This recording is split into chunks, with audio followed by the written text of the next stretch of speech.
The Swayamvar of Draupadi. After leaving Ekachakra Nagari, following the slaying of Bakasur by Bhim, the Pandavas reached Utkochak Tirtha. Maharshi Dhaumya, a leading disciple of Bhagwan Ved Vyas, met them there.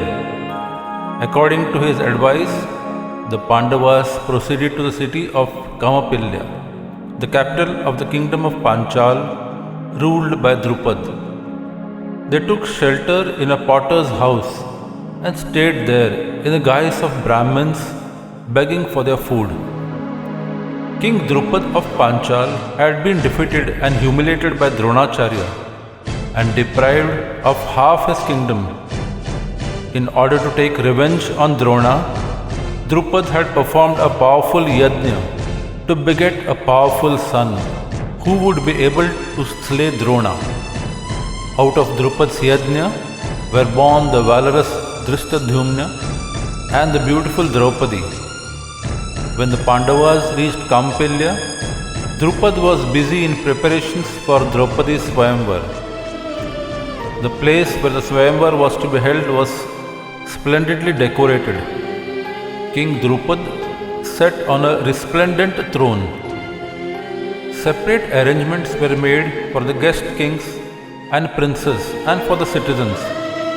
The Pandavas, in the guise of Brahmins, arrived and took places where most priests and rishis were seated. Hastinapur's princes, including Duryodhan, his brothers and Karna, had also arrived. Among the other guests were Sri Krishna and his elder brother Balram. They immediately recognized the Pandavas. The Swayamvar hall had a pond placed in the middle, with a pole erected in the middle. The pole had a rotating wheel on top of it, and above the wheel was the image of a fish. The condition of the Swayamvar was that anyone wishing to win Princess Draupadi's hand had to hit the eye of the fish by looking at its reflection in the water. Crown Prince Drishtadyumna led his beloved sister Draupadi by hand to the Swayamvar hall. She held a fragrant garland in her hands. Drishtadyumna welcomed the assembly of kings and princes and announced the Swayamvar's condition. Many kings and Kshatriya noblemen stepped forward to try their fortune, but none could fulfill the near impossible test. Duryodhana then asked Karna, who got up and went near the bow. He picked up the bow, strung it, and was about to step forward to aim at his target, when Draupadi's sharp voice rang out in the hall, "I shall not marry the son of a charioteer."